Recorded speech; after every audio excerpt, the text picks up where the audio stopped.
Hello students, welcome to my YouTube channel. आज हम exercise 7C करेंगे, चैप्टर 7 रेशियो एंड प्रपोर्शन। इससे पहले हम एक्सरसाइज 7C के क्वेश्चन नंबर 1 to 5 पिछली वीडियो में करा चुके हैं, तो वो आप लोग चैनल पर जाकर देख सकते हैं। और यदि चैनल पर नए हैं तो जल्दी से चैनल को सब्सक्राइब कीजिए ताकि नए नए वीडियो के नोटिफिकेशंस आप लोगों को मिलते रहें और आप लोग अपनी तैयारी अच्छे से करते रहें। तो देखते हैं एक्सरसाइज 7C का क्वेश्चन नंबर 6। क्वेश्चन नंबर 6 देखेंगे। क्वेश्चन नंबर 6 है, if 48 men have ration for 60 days। कह रहा है कि यदि 48 आदमियों के लिए 16 दिन का खाना है, राशन है, तो कह रहा है how long will the food last. तो कह रहा है कितने दिन वो भोजन चलेगा, इफ यदि रेनफोर्समेंट ऑफ 16 मैन अराइव। कह रहा है 16 जो मैन है वो और आ जाते हैं तो खाना कितने दिन तक चलेगा। तो इस क्वेश्चन को हम फॉर्मूला है हमारा M1D1 is equal to M2D2 से सॉल्व करेंगे। राइट, यहाँ पर हम देख रहे हैं कि मैन है और डेज है, तो हमने फॉर्मूला क्या लगाया है, man M1D1, M for man, D for days. तो पहले कितने व्यक्ति थे, 48 मैन थे, तो हम लिख देंगे 48। उनका खाना कितने दिन तक था, 16 दिन के लिए था, तो 16 से मल्टीप्लाई कर देंगे। वो कह रहा है how long will the food last, कितने दिन तक चलेगा।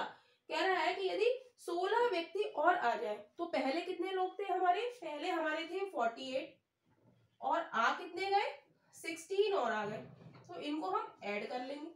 राइट, ऐड करेंगे तो कितना हो जाएगा, 8 और 6 14, 4 और 1 5 और 1 6। राइट, तो यानी कि अब हमारे मैन कितने हो गए, पहले 16, पहले कितने थे, 48 मैन थे और 16 मैन और आ गए, तो कितने हो गए टोटल, 64। राइट, और कह रहा है कितने दिन तक खाना चलेगा, ये कि अगर 16 व्यक्ति और आ जाए, तो उसको हम D2 हमें निकालना है। राइट,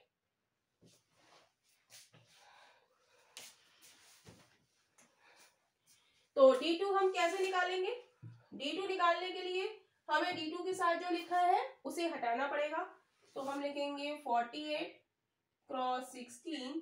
अब ये लिखा किस में है, ये लिखा है मल्टीप्लाई में। मल्टीप्लाई में जो लिखा होता है वो कहाँ आता है, डिवीजन में, तो ये हो जाएगा upon 64 is equal to D2। Right, अब इसको हम कट करेंगे, 16 चौका 64। हमें टेबल 20 तक लर्न होनी चाहिए, तो हम जल्दी से इसको कट कर लेंगे, 4 से काटेंगे, 4 एकम 4, 4 दूनी 8, तो D2 बराबर कितना आ गया, 12 डेज। यदि 16 व्यक्ति और आ जाए तो खाना कितने दिन तक चलेगा, 12 दिन और चल जाएगा। यही इस क्वेश्चन का आंसर है।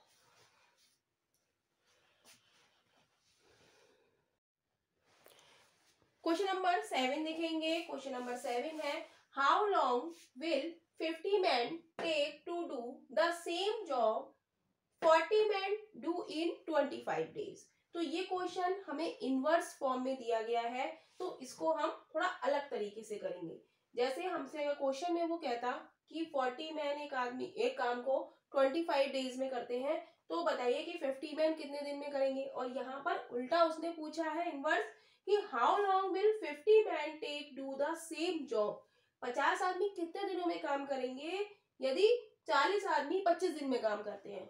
तो इस क्वेश्चन का सॉल्यूशन देखेंगे हम लिखेंगे 40 men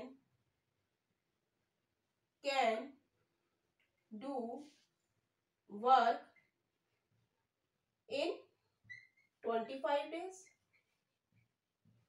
इनवर्स में दिया हुआ है ये क्वेश्चन, तो हम क्या करेंगे, एक मैन का निकालेंगे, 1 man कैन डू वर्क इन, तो एक आदमी कितने दिनों में करेगा, तो हम क्या करेंगे, इनवर्स वाले क्वेश्चन में हम क्या करेंगे, 40 की 25 से मल्टीप्लाई कर देंगे। तो इनवर्स वाले क्वेश्चन में क्या होता है, एक कम निकालेंगे काम, तो क्या होगा, मल्टीप्लाई। और जो डायरेक्ट क्वेश्चन होते हैं, अगर वो इसका उल्टा कर देता कि 40 आदमी 25 दिन में काम करते हैं, तो 50 आदमी कितने दिन में करेंगे, तो हम क्या करते, डिवाइड करते, लेकिन यहाँ पर कह रहा है 50 आदमी एक काम को कितने दिन में करेंगे, यदि 40 आदमी इसे 25 दिन में करते हैं। तो हम निकालेंगे अब किसका, 50 मैन का। 50 man can do work in equal to 40 cross 25 upon क्या कर देंगे, 50 कर देंगे, राइट। तो ये बात आप लोगों की समझ में आई। अब इसको हम सॉल्व कर देंगे। 25 से काटेंगे, 25 दूनी 50, 2 से काटेंगे, 2 दूनी 4, 0। तो 50 आदमी उस काम को कितने दिन में करेंगे, 20 डेज में, राइट। तो यही इस क्वेश्चन का आंसर है।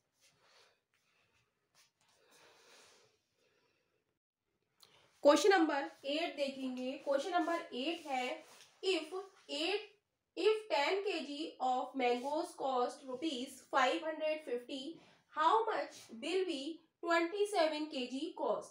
कह रहा है यदि 10 kg मैंगो की कॉस्ट 550 रुपीज है, तो आपको बताना है कि 27 kg की कॉस्ट क्या होगी।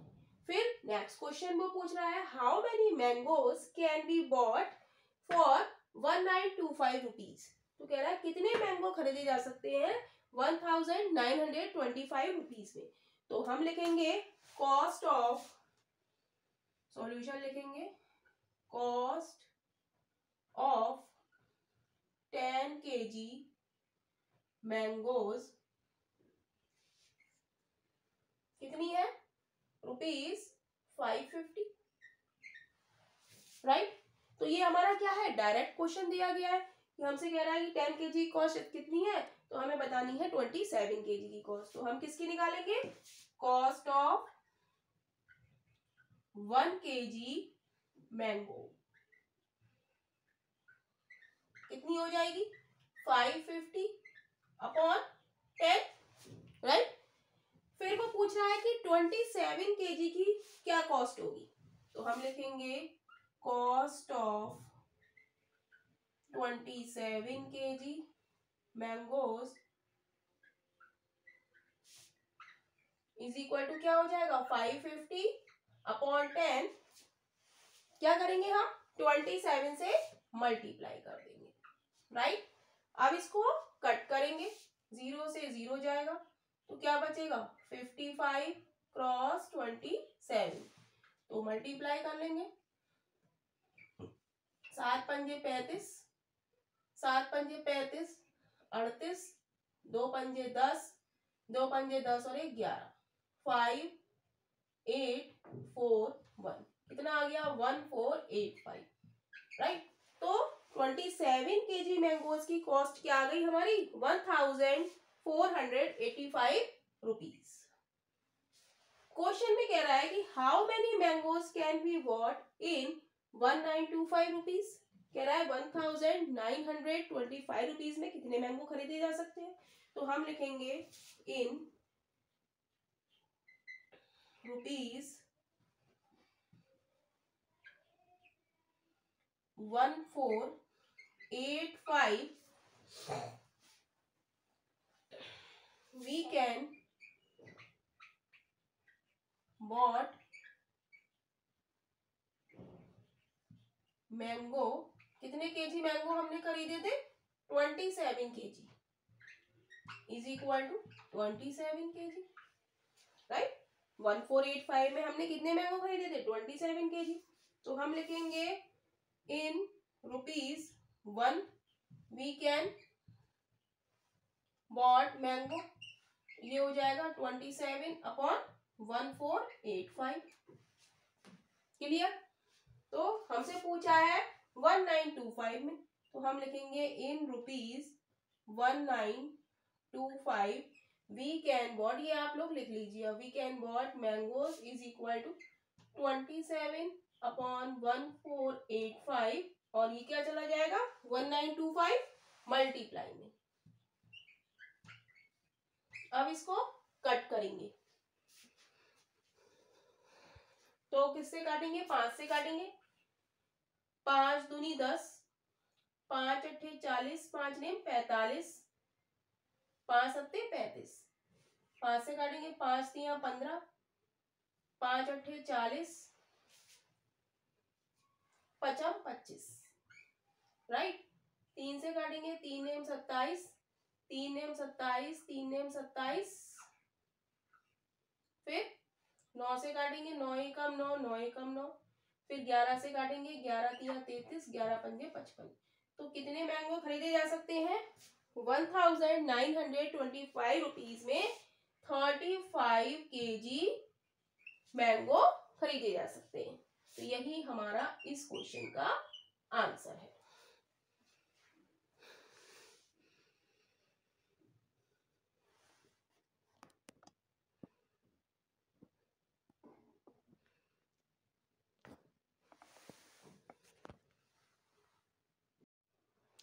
क्वेश्चन नंबर 9 देखेंगे। क्वेश्चन नंबर 9 है, अ garrison of 1200 men has provision for 60 days. How long will they last if the garrison is reduced for 600 men and reinforced by 800 men? तो garrison होता है, उसे हम कहेंगे एक गढ़, जहां पर 1200 लोगों के रहने की व्यवस्था है 60 डेज के लिए। तो कह रहा है how long will they last if the garrison, तो वो कितने दिन तक व्यवस्था चलेगी यदि उस गढ़ से 600 लोग कम हो जाए, रिड्यूस माने कम हो जाए। और सेकंड पार्ट पूछ रहा है यदि 800 मैन और आ जाए तो क्या व्यवस्था रहेगी। तो इस क्वेश्चन को हम लोग फॉर्मूले से करेंगे। फॉर्मूला है M1 D1 is equal to M2 D2। तो पहले कितने व्यक्ति हैं? 1200 लोग हैं, तो हम M1 की जगह क्या लगाएंगे? 1200। कितने दिन की व्यवस्था है? 60 दिन की व्यवस्था है, राइट। तो वो कह रहा है कि फर्स्ट पार्ट हमसे पूछ रहा है कि यदि उसमें से 600 व्यक्ति कम हो जाए, 1200 व्यक्ति थे उसमें से 600 कम हो जाए तो व्यवस्था कितने दिन चलेगी। तो 1200 में से कम हो रहा है तो हम 600 घटा देंगे, तो क्या बचेगा? 600। तो यानी कि आदमी हमारे कितने रह गए अब? 600। कितने दिन के लिए बचेगा? तो D2 हमें निकालना है। तो D2 के साथ 600 मल्टीप्लाई में लिखा है, तो ये कहाँ आ जाएगा? Division. 1200 cross 60 upon 600 is equal to D2, right. तो यहां से हम कट कर देंगे, 600 2 जा 1200, तो D2 की वैल्यू आ गई हमारी 120 डेज तक खाना चलेगा यदि 600 लोग उसमें से कम हो जाए, राइट। अब हम देखेंगे बी पार्ट। बी पार्ट में वो कह रहा है रेनफोर्स बाई 800 मैन, यदि उसमें 800 व्यक्ति और आ जाए तो वही formula M1 D1 is equal to M2 D2। पहले हमारे कितने व्यक्ति थे? 1200 थे। कितने दिन उनकी व्यवस्था थी? 60 दिन की। अब वो कह रहा है कि उसमें से 800 आदमी और आ जाए, तो 1200 में हम 800 जोड़ेंगे तो क्या हो जाएगा? 2000। तो M2 की जगह हम क्या लिख देंगे? 2000। और D2 हमें क्या करना है? निकालना है, राइट। तो D2 की वैल्यू निकालेंगे तो 2000 मल्टीप्लाई में लिखा है, तो ये कहाँ चला जाएगा? नीचे चला जाएगा। 1200 cross 60 upon 2000 is equal to D2, right. Cut करेंगे, 2 0 से 2 0, 20 से काटेंगे, 20 तिया 60, यानी कि इधर लिख देंगे D2 हमारा कितना आ गया? 12 क्रॉस 3, यानी कि 36 डेज। तो यही हमारा इस पार्ट का आंसर है,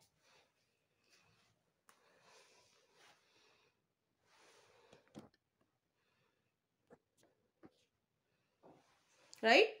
सेकेंड पार्ट में M1 D1 is equal to M2 D2। पहले हमारे कितने लोग थे? 1200 थे, और कितने दिन की व्यवस्था थी? 60 दिन की थी। फिर 800 व्यक्ति और आ गए, पहले 1200 थे, 800 और आ गए तो कितने हो गए? 2000 हो गए। और D2 हमें निकालना है, D2 के साथ मल्टीप्लाई में लिखा है 2000, तो वो कहाँ आ गया? नीचे आ गया। सॉल्व करा तो कितना आ गया? D2 is equal to 36 days. Question number 10 देखेंगे। क्वेश्चन नंबर 10 है, on a certain map 2 centimetre represent 1 kilometre.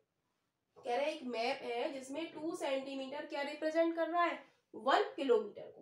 कह रहे हैं what area does 20 square centimetre on the map represent. तो कह रहा है 20 स्क्वायर सेंटीमीटर मैप पर क्या रिप्रेजेंट करेगा, what area.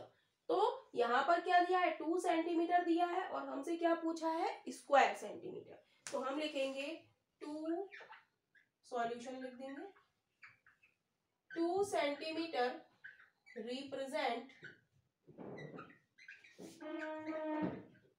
Is equal to 1 kilometre. दिया है हमें सेंटीमीटर और पूछा है हमसे स्क्वायर सेंटीमीटर। तो स्क्वायर कैसे निकालें, या तो हम स्क्वायर सेंटीमीटर लिख सकते हैं और हम क्या लिख सकते हैं, सेंटीमीटर स्क्वायर लिख सकते हैं, ये भी एक ही बात है। तो इसका हम क्या कर देंगे, स्क्वायर कर देंगे। 2 सेंटीमीटर का square represent is equal to 1 kilometre का स्क्वायर, राइट। तो 2 सेंटीमीटर का स्क्वायर क्या हो जाएगा, 2 का स्क्वायर 4 हो जाएगा, और सेंटीमीटर का स्क्वायर, भाई दोनों के ऊपर स्क्वायर लगाए तो 2 का भी स्क्वायर होगा और सेंटीमीटर का भी स्क्वायर होगा। या इसको हम ऐसे समझ सकते हैं, 2 सेंटीमीटर का होल स्क्वायर को हम क्या लिख सकते हैं, 2 सेंटीमीटर क्रॉस 2 सेंटीमीटर, राइट। तो 2 दूनी 4 हो गया, और सेंटीमीटर की मल्टीप्लाई सेंटीमीटर से करेंगे तो क्या होगा, एक्स स्क्वायर। जैसे x क्रॉस x होता है तो हम क्या लिख देते हैं, एक्स स्क्वायर। ऐसे ही सेंटीमीटर क्रॉस सेंटीमीटर है तो हम उसे क्या लिख दिया, सेंटीमीटर स्क्वायर। तो सेंटीमीटर स्क्वायर रिप्रेजेंट